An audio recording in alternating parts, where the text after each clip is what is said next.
Hello dear students, today we are going to learn and understand how to solve practice set 52 of chapter number 14 algebraic formulae expansion of squares from 7th standard mathematics. Textbook मध्ये page number 94 वर practice set 52 दिलेला आहे. यामध्ये फक्त आणि फक्त one question आहे आणि या वन क्वेश्चन मध्ये 4 सब क्वेश्चन्स आपल्याला विचारलेले आहेत. आता मला सांगा आपल्या चॅप्टरचं नाव काय आहे? अल्जेब्रिक फॉर्म्युले एक्सपान्शन ऑफ स्क्वेअर्स. पण गमतीची गोष्ट माहितीये का तुम्हाला काय? या प्रॅक्टिस सेट मध्ये आपल्याला एकही फॉर्म्युला यूज करायचा नाहीये. त्यामुळे सगळ्यात मोठं टेन्शन आपलं गेलेलं आहे की आता कोणता फॉर्म्युला आपल्याला लर्न करावा लागणार आहे, हो ना? चला क्वेश्चन रीड करूया. खूप इझी असा हा प्रॅक्टिस सेट आहे आणि फक्त वन क्वेश्चन आहे. Factorise the following expressions and write them in the product form. काय करायला सांगितलेलं आहे आपल्याला? हे जे खाली अल्जेब्रिक एक्सप्रेशन्स दिलेले आहेत ना, त्यांना फॅक्टराइज करायचंय. आता फॅक्टर कसे फाइंड आउट करतात हे तुम्हाला माहित आहे, आपण अभ्यासलेलं आहे. विसर पडलाय का? डोंट वरी, आपण रिवाइज करूयात लगेच. हे पहा, फॉर एक्झाम्पल आपल्याला 10 चे फॅक्टर्स फाइंड आउट करायचे. मग आपण काय करतो? प्राईम नंबर्सची मदत घेतो, हो की नाही? तर प्राईम नंबर्स म्हणजे काय? तर असे नंबर्स की ज्यांना फक्त आणि फक्त त्याच नंबर्सने किंवा 1 ने आपल्याला डिवाइड करता येतं. हे पहा, prime number is a whole number which can only be divided by itself and 1. For example 2, 3, 5, 7, 11, 13, 17, 19, 23, 29 and so on. हे पहा, आता हा नंबर 2 याला आपल्याला डिवाइड करायचंय. मग कशाने डिवाइड करता येईल? तर नंबर 2 नेच किंवा 1 ने. आता हा 3 आहे, 3 ला कशाने डिवाइड करता येईल? एकतर 3 ने किंवा 1 ने. 5 ला स्वतः त्या नंबर 5 नेच किंवा 1 ने. 7 ला सुद्धा 7 नेच आपल्याला डिवाइड करता येईल किंवा 1 ने. 11 ला त्याचप्रमाणे, 13 पण त्याचप्रमाणे. आलं लक्षात? प्राईम नंबर्स म्हणजे काय? असे नंबर्स की ज्यांना आपण फक्त आणि फक्त त्याच नंबर्सने किंवा 1 ने डिवाइड करू शकतो, अशा नंबर्सला म्हणतात प्राईम नंबर्स. आता पुन्हा इकडे या, 10 चे आपल्याला फॅक्टर्स फाइंड आउट करायचे आहेत. मग काय करायचंय? सगळ्यात लहान जो प्राईम नंबर आहे कोणता? 2. त्याने आपण आधी डिवाइड करायचं. So 2 5s are 10, right? आता 5 ला कशाने डिवाइड करणार? 5 हा स्वतःच एक प्राईम नंबर आहे, हो की नाही? त्याला एकतर 5 नेच डिवाइड करता येईल किंवा 1 ने. So 5 1s are 5. आता इथे पहा, 2 आणि 5 या दोघांना हे काय झाले? 10 चे फॅक्टर्स झाले आणि 2 आणि 5 यांचं मल्टिप्लिकेशन केलं की आपल्याला 10 मिळणार आहे. आलं लक्षात? सो 10 चे फॅक्टर्स कोणते कोणते झाले? 2 आणि 5. क्लिअर? चला आणखीन एक एक्झाम्पल घेऊयात. आता 17 नंबर घेऊयात. 17 चे प्राईम फॅक्टर्स कोणते आहेत ते आपल्याला फाइंड आउट करायचंय. मग कशा प्रकारे फाइंड आउट करणार? सगळ्यात छोटा प्राईम नंबर कोणता आहे? 2. 2 ने डिवाइड करता येतं का 27 ला? नाही. 3 ने? येस, 3 ने करता येणार आहे. 3 9s आर 27. आता या 9 ला पुन्हा 3 ने डिवाइड करता येईल आपल्याला. 3 3s आर 9. आता 3 ला कशाने डिवाइड करणार? 3 नेच. 3 1s आर 3. मग 27 चे फॅक्टर्स कोणते झाले? 3 इंटू 3 इंटू 3. सो हे पहा, 27 चे हे झाले फॅक्टर्स. आपण जर 3 इंटू 3 इंटू 3 केलं तर आपल्याला आन्सर 27च मिळणार आहे. आणखीन एक एक्झाम्पल घेऊयात. हे पहा, आता 32 घेऊयात. 32 चे फॅक्टर्स फाइंड आउट करायचे आपल्याला. सगळ्यात छोटा नंबर कोणता आहे? Prime number 2. मग त्याला आधी घेऊयात. 2 ने आपण डिवाइड करू शकतो ना 32 ला? चला 2 घेऊयात. 2 किती जार 32? 2 8 16 जार 32. आणि आता 16 ला डिवाइड कशाने करणार आपण? तर पुन्हा 2 ने करता येणार आहे आपल्याला. 2 8s आर 16. त्यानंतर 2 4s आर 8. त्यानंतर 2 2s R 4 and 2 1s R 2. So 32 चे हे झाले फॅक्टर्स. यांना कशा प्रकारे आपण राईट करणार? 2 किती टाइम्स आहे? 1 2 3 4 5. So 2 into 2 into 2 into 2 into 2. हे झाले 32 चे फॅक्टर्स. आलं लक्षात? एखाद्या नंबरला आपल्याला फॅक्टराइज करायचंय म्हणजे कसं करणार? तर या प्रकारे.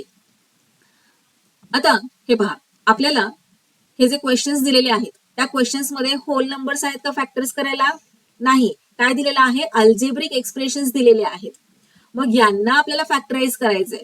फर्स्ट क्वेश्चन पहा, 201 a क्यूब b क्यूब. आता 201 ला तर आपण फार इझिली फॅक्टराइज करू शकतो, पण a क्यूब b स्क्वेअर यांना कसं फॅक्टराइज करणार? तर खूप इझी आहे. हे पहा, इथे एक्झाम्पल घेऊयात आपण.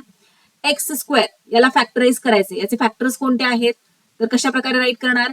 एक्स हा बेस आहे, इंडेक्स काय आहे? 2. इंडेक्स 2 आहे, याचा काय अर्थ होतो? एक्स 2 टाइम्स मल्टिप्लाय होतो. सो मग आपण याचे फॅक्टर्स राईट करणार एक्स इंटू एक्स. आणखीन एक एक्झाम्पल घेऊयात. पी क्यूब याला कशा प्रकारे राईट करणार? पी क्यूबचा काय अर्थ होतो? P into P into P. आता एम स्क्वेअर एन स्क्वेअर याला फॅक्टराइज करायचे आपल्याला. याचे फॅक्टर्स कोणते येणार?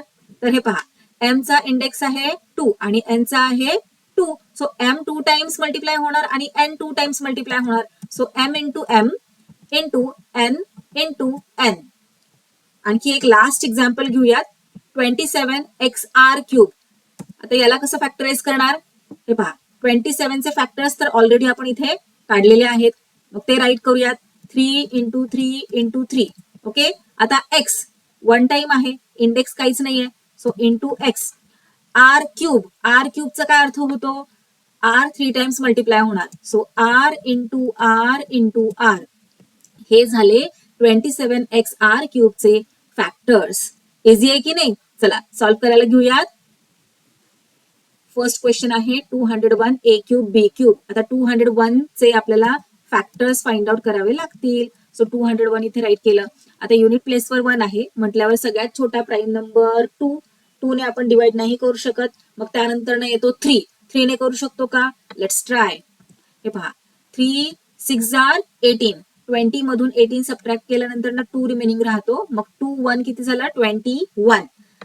3 7 आर 21. आता 67 हा स्वतःच एक प्राईम नंबर असल्यामुळे आपण 67 ला दुसऱ्या कोणत्या प्राईम नंबरने डिवाइड नाही करू शकत, हो की नाही? सो 67 ला 67 नेच डिवाइड करणार आपण. 67 1 आर 67. सो 201 चे हे झाले फॅक्टर्स.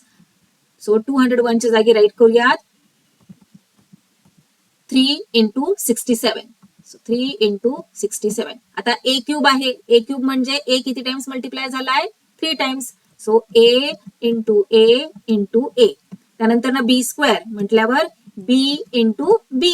झालं आन्सर. पाहिलं किती इझी आहे. अगदी लहान 2री 3रीतल्या मुलांना सुद्धा हे सॉल्व्ह करता येईल का? हो येईल, पण हे जे नंबर्सचे फॅक्टर्स आहेत ना ते मात्र त्यांना येणार नाही. हे त्यांना लगेच कळणार आहे. ए क्यूब म्हणजे ए ला 3 टाइम्स राईट करायचंय. बी स्क्वेअर म्हणजे बी ला 2 टाइम्स राईट करायचंय. चला नेक्स्ट पाहूयात. 91xy T square. 91 ला फॅक्टराइज करूयात. आता सगळ्यात छोटा प्राईम नंबर 2 ने 91 ला डिवाइड नाही करू शकत. युनिट प्लेसवर ऑड नंबर आहे. 3 ने करू शकतो का? तर जरा चेक करा. 3 आर 9 येणार, पण 3 ने 1 ला डिवाइड नाही करू शकत, हो ना? सो नेक्स्ट प्राईम नंबर कोणता येतोय? 5 ने करू शकतो का? 5 ची डिव्हिजिबिलिटी टेस्ट काय आहे? युनिट प्लेसवर 0 किंवा 5 पाहिजे. इथे नाहीये. सो 5 ने येणार नाही. मग त्यानंतर ना 7 ने येईल का मल्टिप्लाय डिवाइड करता? So 7 1 R 7. 9 मधून 7 सबट्रॅक्ट झाल्यानंतर 2 रिमेनिंग राहणार. मग 2 1 21 होणार. येस, 7 ने आपल्याला करता येणार आहे. हे पहा, 7 1 आर 7. 9 मधून 7 सबट्रॅक्ट केल्यानंतर 2 1 21 झालं आणि 7 3 आर 21. आता 13 हा स्वतःच एक प्राईम नंबर आहे. So 13 1 are 13. हे झाले 91 चे yes factors. Let's write here factors of 91. So 7 into 13. आता इथे एक्स 1 टाइम आहे. So into x. त्यानंतर वाय सुद्धा 1 टाइम आहे. So into y. टी चा इंडेक्स आहे 2. So t into t. हे झाले आपले या क्वेश्चनचे आन्सर. नेक्स्ट पाहूयात. नेक्स्ट आहे 24 a square b square. So 24 चे फॅक्टर्स राईट करूयात इथे. 2 हा सगळ्यात छोटा प्राईम नंबर. 2 ने डिवाइड करता येणार आहे आपल्याला. 2 1 आर 2. 2 2 आर 4. त्यानंतर 2 6 आर 12. त्यानंतर 2 3 आर 6 आणि 3 1 आर 3. सो हे झाले 24 चे फॅक्टर्स. 24 च्या जागी 24 चे फॅक्टर्स राईट करून घेऊयात. 3 टाइम्स 2 आणि 1 टाइम 3. सो 1 2 3 आणि 1 टाइम 3. ओके. आता इथे काय आहे? ए स्क्वेअर. ए स्क्वेअर म्हणजे काय? A into a. त्यानंतर बी स्क्वेअर. बी स्क्वेअर म्हणजे काय? B into b. झाला आन्सर. चला नेक्स्ट पाहूयात. नेक्स्ट आहे t r square s cube. आता इथे नंबर कोणता दिलेलाच नाहीये, कोएफिशियंट काही नाहीच आहे. मग काय करणार? डायरेक्ट आपण यांनाच फॅक्टराइज करायचंय. टी 1 टाइम आहे. So let's write here t. त्यानंतर आर स्क्वेअर आहे म्हटल्यावर r into r. S cube आहे. याचा काय अर्थ होतो? S into s into s. झालं. किती इझी आहे पहा. सो इथे आपला प्रॅक्टिस सेट 52 कम्प्लीट सॉल्व्ह करून झालेला आहे. भेटूयात नेक्स्ट व्हिडिओमध्ये.